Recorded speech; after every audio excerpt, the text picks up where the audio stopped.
Jake Morrison stood at the big window of Luna Station and looked out at the stars. He could see them clearly, but he knew he could never reach them. A strange invisible wall surrounded the entire solar system.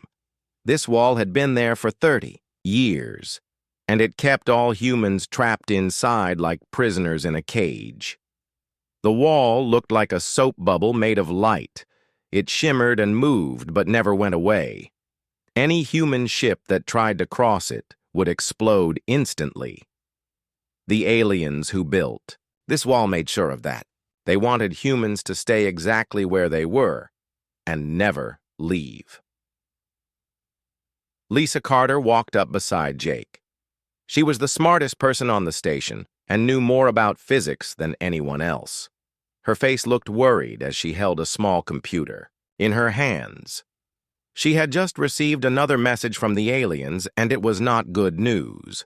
The aliens called themselves the Galactic Hegemony. They were the rulers of most of the galaxy, and they had ships bigger than cities. 30 years ago, they had appeared in the sky above Earth without any warning. Their ships were so advanced that human weapons could not even scratch them. One day, they had put the invisible wall around the solar system and declared that humans were too dangerous to be allowed into space. The leader of these aliens was called Ambassador Zara Velkoth. She looked like a tall crystal statue that could walk and talk. Her voice sounded like wind chimes when she spoke. She had told the leaders of Earth that humans were too violent and too unpredictable to join the other civilized races of the galaxy. Until humans could prove they had changed their nature completely, they would remain locked away from the stars. Ryan Hughes was the captain of Earth's best warship called the Defiant. He was a proud man who had spent his whole life dreaming of exploring space. Now he spent his days watching alien patrol ships fly freely outside the wall while humans remained trapped inside. It made him angry every single day. He wanted to fight the aliens, but he knew his weapons were useless against their technology. For 30 years, humans had tried everything to break free. They had built bigger ships and stronger weapons. They had sent messages begging the aliens to let them go. They had even tried to prove they were peaceful by stopping all wars on Earth. Nothing worked. The aliens simply ignored every attempt and kept the wall in place. But some humans had not given up hope. Deep under the ice on Europa, one of Jupiter's moons, a secret project had been growing for 15 years. Only a few people knew about it, and they called it Project ZEUS. It was named after the king of the ancient Greek gods, who ruled the sky with lightning bolts. Dr. Lisa Carter was one of the people who helped design Project ZEUS. She spent years studying captured alien technology and learning how their machines worked. What she discovered changed everything humans thought they knew about themselves and about the galaxy. The aliens did not just have better ships and weapons. They had something much more important. Every alien race in the galaxy could use their minds to control their technology directly. They did not need buttons or screens or keyboards. They just thought about what they wanted and their machines would obey. This ability was called quantum consciousness, and it was what made alien technology so powerful. Humans were different. Their minds worked in a way that was completely unlike any other race in the galaxy, where alien thoughts were calm and organized. Human thoughts were wild and chaotic. The aliens could feel this difference whenever they came near humans. To them, human minds felt dangerous and unpredictable, like standing next to a bomb that might explode at any moment.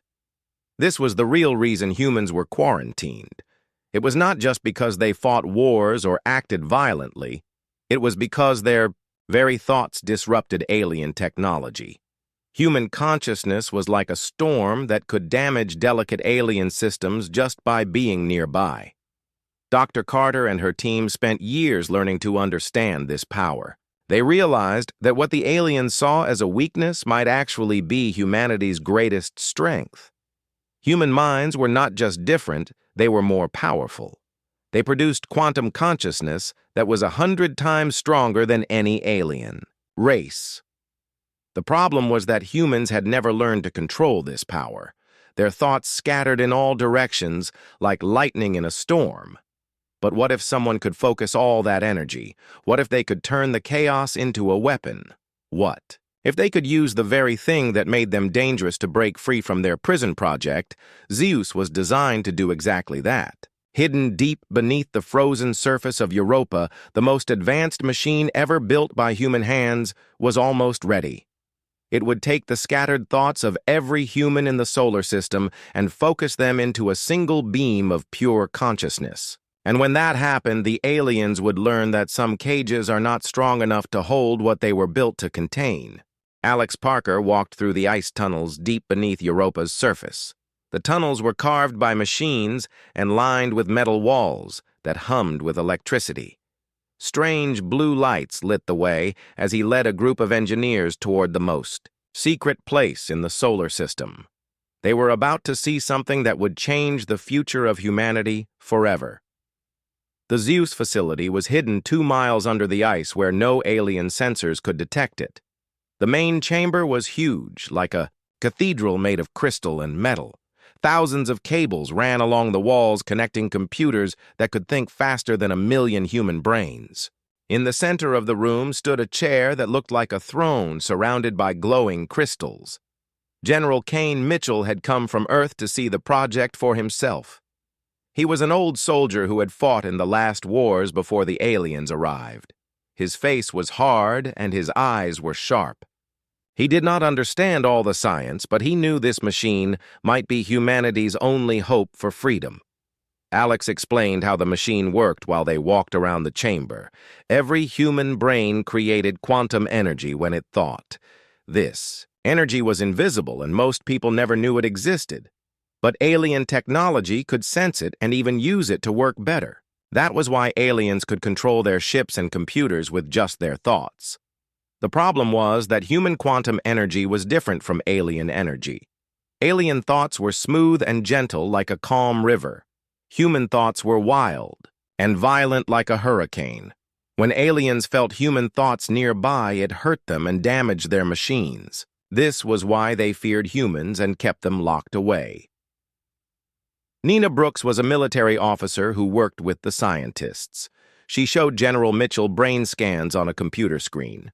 The scans showed how human brains created quantum storms when they thought about anything. Even simple thoughts like remembering what they had for breakfast created energy patterns that would terrify most aliens. For 15 years, the scientists had been studying this phenomenon. They learned that humans were not just different from other races, they were unique in the entire galaxy. No other species created quantum consciousness as powerful as humans did. It was like humans had nuclear reactors in their heads, while other races had small batteries. Dr. Lisa Carter joined them in the chamber. She had been working on this project since the beginning and knew every detail of how it functioned. She explained that ZEUS did not try to make human thoughts calm like alien thoughts. Instead, it made them stronger and more focused. It was like taking 1,000 hurricanes and turning them into a single massive tornado. The machine worked by connecting to one human volunteer who would sit in the central chair. Special crystals would touch their head and create a link to every other human mind in the solar system. The volunteer would become a focus point for all human consciousness. Through them, the scattered thoughts of billions of people would become unified into one incredible force. The chair itself was a masterpiece of engineering. It was built from materials that did not exist until humans learned to copy alien technology.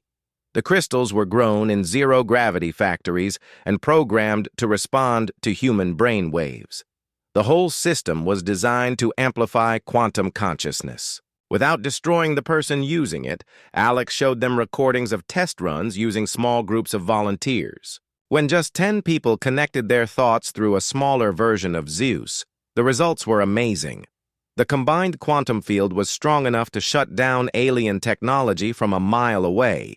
It could also control human computers with perfect precision, making them work faster and better than ever before.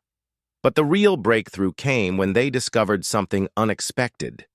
When human consciousness was amplified and focused, it did not just disrupt alien technology, it could also read information from alien computers and even reprogram them. Human thoughts were like a universal key that could unlock any quantum system in the galaxy. The implications were staggering. If ZEUS worked as designed, one human connected to all the others could potentially take control of alien ships and stations. They could read alien databases and learn their secrets. They might even be able to turn alien weapons against their former masters. General Mitchell asked the question everyone was thinking. Who would volunteer to sit in the chair? The risks were enormous. No one knew what would happen to a human mind when it was connected to billions of others. The volunteer might go insane, or their brain might burn out from the overload. They might lose their individual identity forever and become something else entirely. But they had already found someone willing to take that risk. Colonel Sam Davis was a test pilot who had volunteered for every dangerous mission in his career. He had been training for months to use the ZEUS interface. His mind was strong and disciplined enough to handle the connection without losing control. The scientists had run every test they could think of. They had checked every component and run thousands of computer simulations. The machine was ready and waiting for the order to activate. All they needed was permission from Earth's leaders to begin the most dangerous experiment in human history. Dr. Carter looked at the general with serious eyes. She told him that once ZEUS was activated, there would be no turning back. The aliens would detect the quantum disturbance immediately. They would send ships to investigate and probably try to destroy the facility. Humanity would have only one chance to break free from their prison. The general nodded slowly. He understood that this was humanity's last hope. They had tried everything else and nothing had worked. The aliens would never willingly let humans go free. If humanity wanted to reach the stars, they would have to fight for it. As they prepared to leave the chamber, Alex made one final point. ZEUS was more than just a weapon. It was a key that could unlock the secrets of the galaxy. Once humans learned to use quantum consciousness properly, they would not just be free. They would be more powerful than any race that had ever lived among the stars. The alien ships appeared at the edge of the solar system like dark shadows against the stars. Their sensors had detected something strange coming from the direction of Jupiter, and they had come to investigate. The galactic hegemony did not tolerate any violations of the quarantine they had placed around humanity 30 years ago. Admiral Vera Sullivan watched the alien fleet through the telescopes on Luna Station. She had been fighting a hopeless war for decades, and she knew the signs of an attack. The aliens were bringing enough firepower to destroy every planet in the solar system. Their lead ship was a massive dreadnought called Harmony's End that was larger than most human cities. The alien commander was Admiral Keth Zorvani, a being that looked like a cross between a spider and a jellyfish. His species had served the hegemony for thousands of years, and he had personally destroyed dozens of rebellious worlds. He did not expect the primitive humans to pose any real threat, but he would make sure they never bothered the galaxy again. On Earth, President John Adams sat in an emergency meeting with his top advisors. The quantum disturbances from Project ZEUS had grown stronger every day, and now the aliens were coming to stop them. He had to make the most important decision in human history. Should they activate ZEUS and risk everything or surrender and accept their fate as prisoners forever?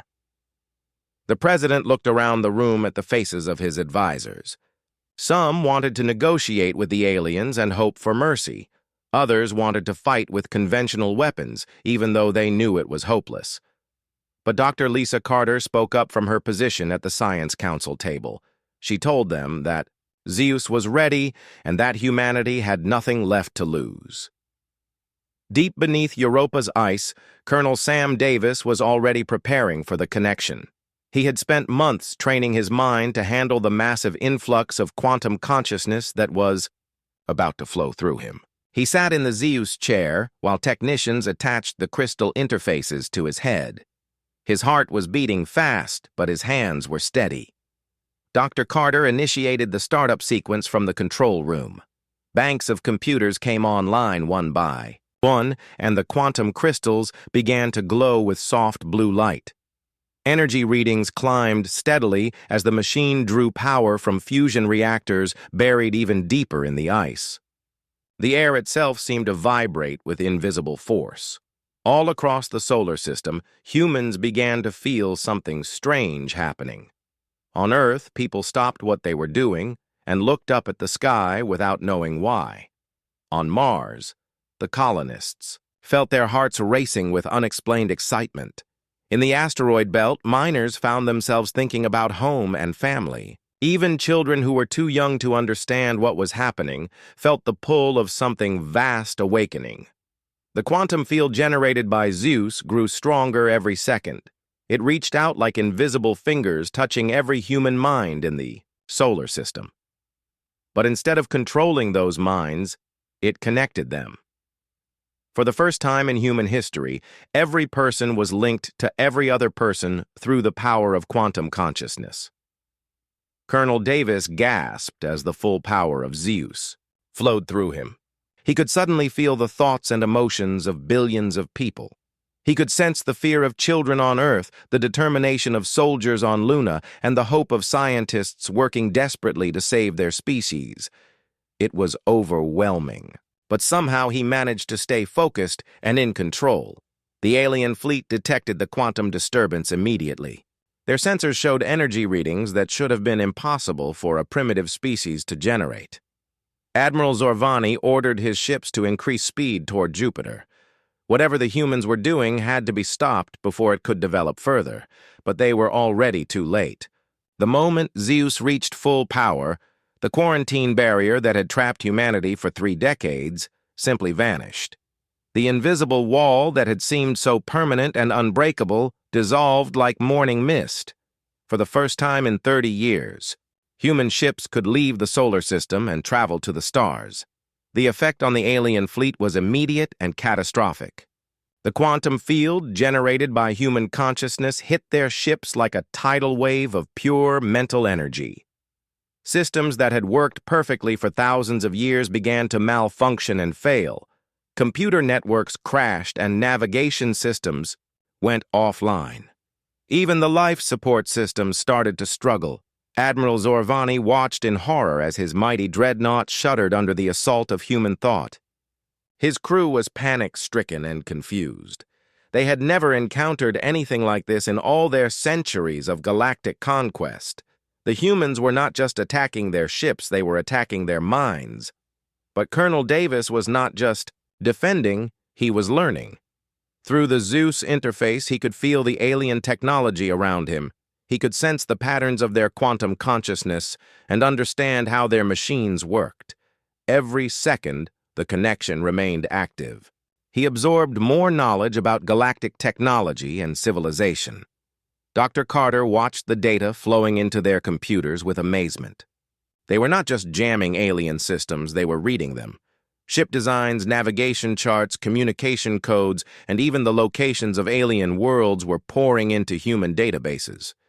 In minutes, they were learning secrets that would have taken centuries to discover. Captain Ryan Hughes received orders that would have seemed impossible just hours before. His ship, the Defiant, was no longer trapped behind the quarantine barrier. He could now take the fight directly to the aliens who had imprisoned his species. Every human ship in the solar system received the same message. They were free to leave, and free to fight.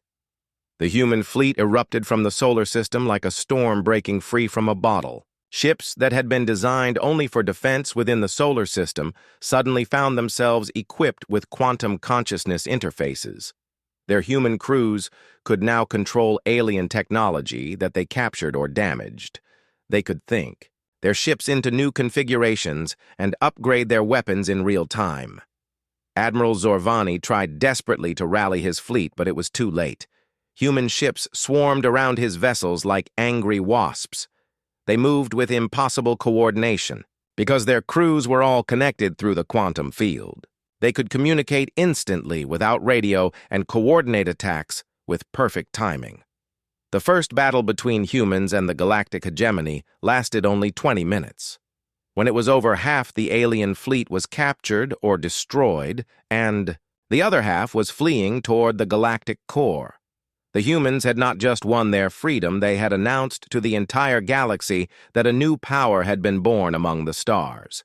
The news of humanity's escape spread through the galaxy faster than light itself.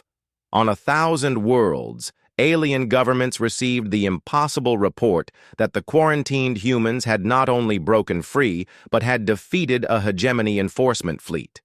The reaction was immediate and intense. Some species were terrified, while others began to hope for the first time in centuries. Captain Ryan Hughes stood on the bridge of the Defiant as his ship raced through hyperspace toward the Proxima system. His crew was using alien navigation, technology that they had learned to operate through pure thought. The quantum consciousness field created by ZEUS allowed them to interface directly with any technology they encountered. It was like having the ability to speak to machines in their own language. Behind the Defiant flew a fleet of human ships that had never been designed to leave the solar system. Mining vessels, cargo haulers, and even passenger transports had been hastily converted into warships, but their human crews made them more dangerous than the most advanced alien battleships. Human consciousness could adapt and improve any technology it touched. The Proxima system was home to a hegemony military base that controlled hyperspace routes to a dozen nearby star systems. It was heavily defended by automated weapon platforms and patrol fleets. The base had never been successfully attacked in its 500-year history, but it had never faced an enemy like humanity before. Dr. Lisa Carter remained on Europa coordinating the quantum consciousness network that connected all human forces. Through the ZEUS interface, Colonel Sam Davis could see and command every human ship simultaneously. He was no longer just one person, but the collective will of an entire species focused into a single mind. The responsibility was overwhelming, but the power was incredible. The human fleet dropped out of hyperspace at the edge of the Proxima system and immediately came under attack from automated defense platforms. Laser beams and missile swarms filled space with deadly light. But the human ships moved with perfect coordination, dodging attacks that should have been impossible to avoid. Their crews could sense incoming weapons before they were even fired. Captain Susan Blake commanded a converted cargo ship called ZEUS's Hammer. Her vessel had been hauling supplies between Mars and the asteroid belt just weeks before. Now it mounted weapons scavenged from destroyed alien ships, and its cargo holds were filled with boarding pods. She led the assault on the main defense station with the fearless determination that had made humans so terrifying to their enemies. The alien defenders were completely unprepared for human tactics. Where other galactic species fought with careful planning and predictable strategies, humans attacked with wild creativity and constant adaptation. They used their quantum consciousness to hack enemy systems in real time, turning defense platforms against each other and shutting down shields from the inside. Lieutenant Commander Pete Morgan discovered something amazing during the battle. When human consciousness interfaced with alien technology, it did not just control the systems, it improved them. Weapons became more accurate, engines became more efficient, and shields became stronger. Human thoughts acted like a software upgrade. That made everything work better. The hegemony-based commander was a crystalline being named Velthara, who had served for over 2 centuries. She had defeated dozens of rebellions and crushed countless uprisings, but she had never seen anything like the chaotic fury of human warfare. Her careful defensive plans crumbled as human ships did things that should have been impossible. The humans did not just attack the base, they dissected it. Using their quantum consciousness, they read the computer networks and learned everything about hegemony military operations in the sector. They discovered supply routes, troop movements, and even the locations of secret research facilities. Every moment of the battle provided humanity with more intelligence about their enemies. Dr. Alex Parker monitored the battle from his laboratory and made a startling discovery. Human consciousness was not just interfacing with alien technology, it was evolving it. Systems that had remained unchanged for millennia were suddenly developing new capabilities. It was as if human thoughts were a catalyst that caused technological evolution to accelerate dramatically. The battle for Proxima lasted only 4 hours. When it was over, the hegemony base was under human control and its defenders were either dead or fleeing. But more importantly, humanity had gained access to the quantum communication network that connected every hegemony facility in the galaxy.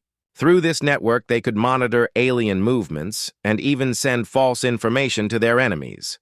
Colonel Davis felt the minds of captured alien prisoners through his quantum connection. Most of them were terrified and confused, but some were actually relieved. He discovered that many species in the galaxy were not willing members of the hegemony, but prisoners just like humanity had been. They had been conquered centuries ago and forced to serve their alien masters. The Kethvari were one such species. They were natural warriors who had been defeated and enslaved 200 years before. Their homeworld was surrounded by the same type of quarantine barrier that had trapped humanity. But now human ships were approaching their system carrying a message of liberation. Captain Hughes received new orders from the quantum network. The human fleet was splitting up to attack multiple targets simultaneously. Some ships would continue striking military bases while others would begin liberating imprisoned species. It was an incredibly ambitious plan that required perfect coordination across dozens of star systems. The success at Proxima had proven that human quantum consciousness was more than just a weapon. It was a tool that could revolutionize galactic civilization. Every alien system that humans captured became part of their growing network. Every technology they encountered was improved and enhanced by human thought patterns. But the hegemony was beginning to adapt to the human threat. Their leaders were developing new weapons and strategies specifically designed to counter quantum consciousness attacks. They were also calling in reinforcements from the galactic core where their most powerful fleets were stationed. Admiral Vera Sullivan knew that humanity had won the first battles, but the real war was just beginning. The hegemony controlled thousands of star systems and had resources that dwarfed anything humans could imagine.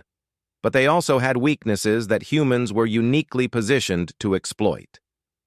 The quantum consciousness field was growing stronger every day as more humans learned to use their abilities. Children who had grown up during the quarantine were especially gifted at interfacing with alien technology.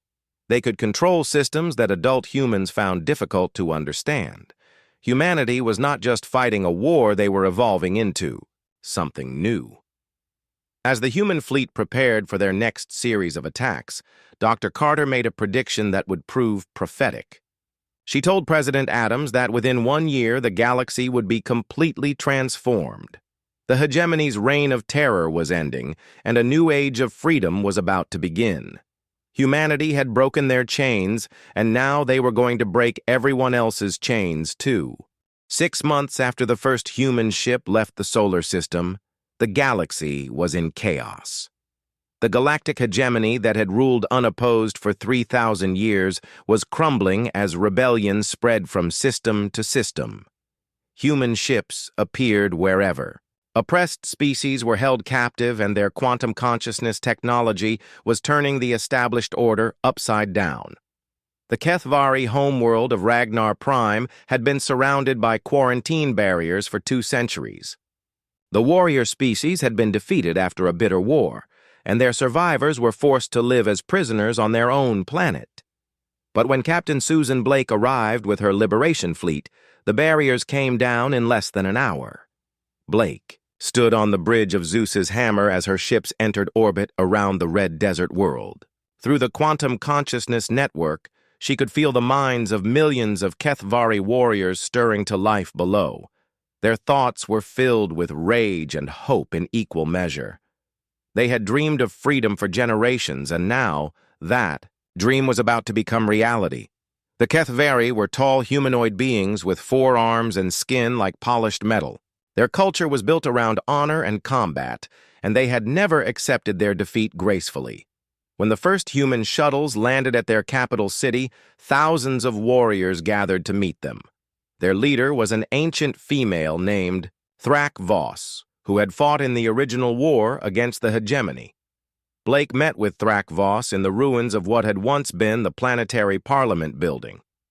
The Kethvari leader was skeptical at first. She had heard promises of liberation before from other rebellious species. But when Blake demonstrated the quantum consciousness interface by taking control of nearby hegemony surveillance drones, Thrak Voss knew this time was different. The alliance between humans and Kethvari was forged within hours. The warrior species had maintained hidden weapons caches and underground military networks for 2 centuries. Combined with human quantum technology and tactical coordination, they became an unstoppable force. Within days, Kethvari ships were joining human fleets and learning to use consciousness-based controls. Dr. Lisa Carter monitored these developments from the ZEUS facility on Europa. The quantum consciousness network was expanding exponentially as more species joined the rebellion. Each new ally brought their own unique mental patterns and technological knowledge to the collective. Human consciousness was acting like a universal translator, allowing completely different species to work together seamlessly. The hegemony's response was swift and brutal. They deployed quantum dampening fields designed to disrupt consciousness-based technology. They used ancient weapons that had been banned by galactic treaty for good reason. They even released biological agents on some rebel worlds, hoping to crush the uprising through sheer terror, but every desperate measure only made the rebellion stronger. The quantum dampening fields were quickly overcome by adapted human consciousness patterns. The forbidden weapons were captured and reverse-engineered to work even better under human control. The biological agents were countered by medical technology, shared freely between allied species. Lieutenant Commander Pete Morgan made a discovery that changed everything during a raid on a hegemony research station. Hidden in their classified files, he found evidence that the hegemony itself was not what it appeared to be. The ruling council was composed of only 12 ancient beings who controlled the rest of the galaxy through fear and technology. Most of the species that served them were just as oppressed as the humans had been. The revelation spread through the quantum consciousness network like wildfire. Entire hegemony fleets began to mutiny when their crews learned the truth about their supposed leaders. Planets that had served the hegemony for millennia suddenly declared independence.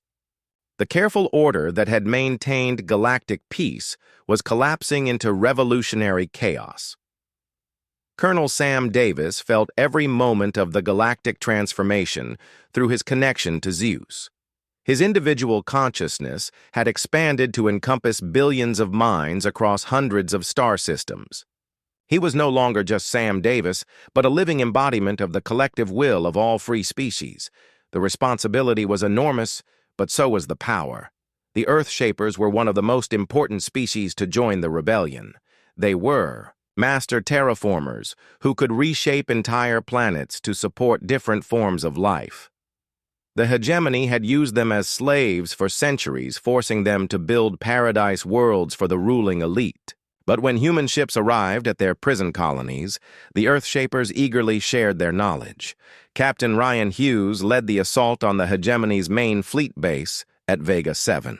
It was their most heavily defended facility outside the galactic core, protected by energy shields that could withstand supernova explosions. But human quantum consciousness had learned to phase through energy barriers by matching their harmonic frequencies. The supposedly impregnable fortress fell in 6 hours. The battle at Vega 7 was broadcast across the galaxy through captured hegemony communication networks. Billions of beings watched as human ships performed impossible maneuvers and alien defenses failed one after another. The message was clear. The hegemony was no longer invincible, and freedom was possible for anyone brave enough to fight for it. Dr. Alex Parker was studying the quantum patterns generated by different allied species when he made another breakthrough. Each race contributed unique capabilities to the collective consciousness network.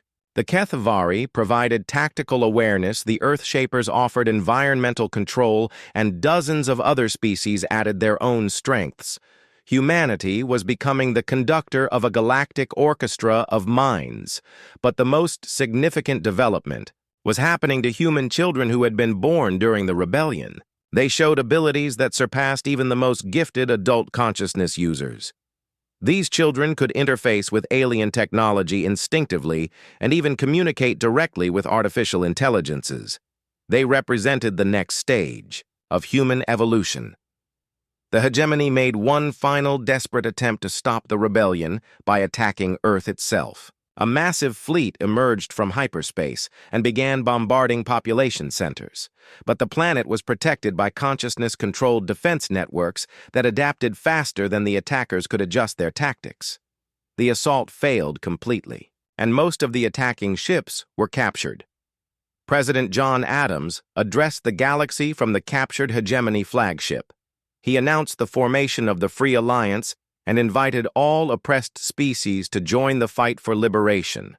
The broadcast was transmitted through every quantum communication network in the galaxy and reached even the most remote systems. The response was overwhelming. Rebellions erupted on 1,000 worlds simultaneously. Hegemony officials fled or surrendered rather than face the wrath of populations they had oppressed for centuries. The galactic government that had seemed eternal and unchangeable was dissolving in a matter of weeks. Admiral Vera Sullivan coordinated the final campaign against the hegemony's last strongholds in the galactic core. But she knew that military victory was only the beginning. Building a new galactic civilization based on freedom and cooperation would be much harder than destroying the old one. But humanity had proven that impossible things could become possible when conscious minds worked together toward a common goal. 1 year after the activation of ZEUS, the galaxy looked completely different from what it had been before. The Grand Assembly Hall on the former hegemony capital world of Zentara Prime was filled with representatives from over 300 species. Most of them had been prisoners or slaves just months earlier, but now they sat as equals in the new galactic government. Jake Morrison walked to the speaker's podium in the center of the vast chamber. He had been chosen as humanity's first ambassador to the Free Alliance that had replaced the galactic hegemony. The former space station commander now carried the responsibility of representing his entire species in this new era of galactic civilization. The assembly hall was a magnificent structure built from crystal and metal that seemed to glow with its own inner light. Representatives of dozens of different species filled the curved rows of seats. Some were humanoid, while others looked like living plants or geometric shapes. The quantum consciousness network allowed them all to communicate, despite their vastly different languages and thought patterns. Morrison began his speech by acknowledging the incredible journey that had brought them all to this moment. Just 2 years ago, most of the species in the hall had been trapped behind quarantine barriers or serving as unwilling subjects of the hegemony. The idea that they would be meeting as free equals had seemed impossible then. The transformation of galactic society had been remarkably swift once the rebellion began. The hegemony's control had depended on keeping different species isolated and afraid of each other. But the quantum consciousness network had allowed instant communication and cooperation between worlds that had never even known of each other's existence. Dr. Lisa Carter sat in the human delegation section, watching the proceedings with satisfaction. She had been named director of the new Quantum Consciousness Institute, which was studying how different species could work together through shared mental networks. The research was producing innovations at a pace that amazed even the scientists involved. The most dramatic example was in space travel technology. Faster than light travel had been improved by over 400% through the combination of human consciousness control with alien engineering knowledge. Ships could now cross the galaxy in weeks instead of months, and the improved navigation systems made exploration of unknown regions much safer. Medical advances were equally impressive. The healer clans of the Velnari species had shared their biological knowledge through the consciousness network. Diseases that had plagued the galaxy for thousands of years were being cured with treatments that combined the medical knowledge of dozens of different species. Terraforming technology had also been revolutionized through the cooperation of multiple species. The Earthshapers could reshape entire continents, but they had never been able to create stable atmospheric systems. When their abilities were combined with the atmospheric processing knowledge of the Sky Dancers, dead worlds could be made habitable in decades instead of centuries. Colonel Sam Davis remained the primary interface with the ZEUS system, but he was no longer alone. The Consciousness Network had grown to include volunteer coordinators from every major species in the Alliance. Each coordinator specialized in different types of technology or problem-solving. The collective intelligence was becoming more powerful every day. The most remarkable development was happening with the children of all species who were growing up connected to the Quantum Consciousness Network. They showed abilities that their parents had never possessed. Human children could communicate directly with alien artificial intelligences. Kethvari youngsters could coordinate military tactics across entire star systems. Earthshaper children could redesign planetary ecosystems with their thoughts alone. President John Adams had established new policies for protecting developing civilizations throughout the galaxy. The quarantine technology that had once been used to imprison species was now used to shield young civilizations from interference until they were ready to join galactic society voluntarily. No species would ever again be forced to develop under the shadow of more advanced neighbors. The Free Alliance had also established exploration fleets to seek out unknown regions of the galaxy. Human ships equipped with quantum consciousness technology were discovering new star systems and making contact with species that had remained hidden during the hegemony's reign. Each new contact brought fresh perspectives and knowledge to the growing alliance. Captain Susan Blake commanded one of these exploration fleets. Her ship, Zeus's Hammer, had been completely rebuilt, using the best technology from dozens of different species. The crew included representatives from 20 different races, all working together through the Consciousness Network. They had discovered 15 new inhabitable worlds in the past 6 months alone. The economic transformation of the galaxy was just as dramatic as the political changes. The hegemony had controlled trade through force and fear, but the Free Alliance operated on principles of voluntary cooperation and mutual benefit. Resources and knowledge flowed freely between worlds, creating prosperity that surpassed anything the galaxy had known before. Morrison concluded his speech by addressing the future challenges facing the Alliance. Not all species had joined the rebellion, and some remained hostile to the new order. There were also unknown threats in the unexplored regions beyond the galactic rim. But the Quantum Consciousness Network gave the Alliance capabilities that no previous galactic civilization had possessed. Dr. Alex Parker had established research stations throughout Alliance space to study the long-term effects of quantum consciousness technology. His teams were discovering that prolonged use of the consciousness network was causing evolutionary changes in all participating species. Physical and mental abilities were improving across entire populations. The galaxy was witnessing accelerated evolution on a scale never seen before. The Assembly voted unanimously to establish the Galactic Freedom Protocols, which guaranteed the right of all sapient species to develop according to their own nature without interference from more advanced civilizations. Any species that tried to conquer or enslave others would face the combined might of the entire Alliance. Admiral Vera Sullivan had been appointed Supreme Commander of the Alliance military forces. Her fleets patrolled known space, ensuring that the new freedoms were protected from both internal and external threats. But the military was also evolving. Instead of fighting wars of conquest, they focused on liberation and defense.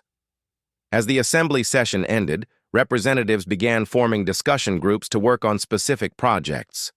The hegemony had ruled through isolation and competition, but the Free Alliance thrived on cooperation and shared knowledge. Problems that had seemed impossible to solve were being addressed through the combined efforts of hundreds of different species. Morrison met with Dr. Carter and other human leaders to discuss Earth's role in the new galactic order. Humanity had sparked the revolution, but they were just one species among many in the Alliance. Their unique contribution was the quantum consciousness technology that made cooperation possible, but every species brought valuable capabilities to the collective effort. The transformation was far from complete. Building a truly free galactic civilization would take generations of work. But the foundation had been laid, and the momentum was unstoppable. The stars that had once been forbidden to humanity now belonged to everyone, and the future was brighter than anyone had dared to imagine.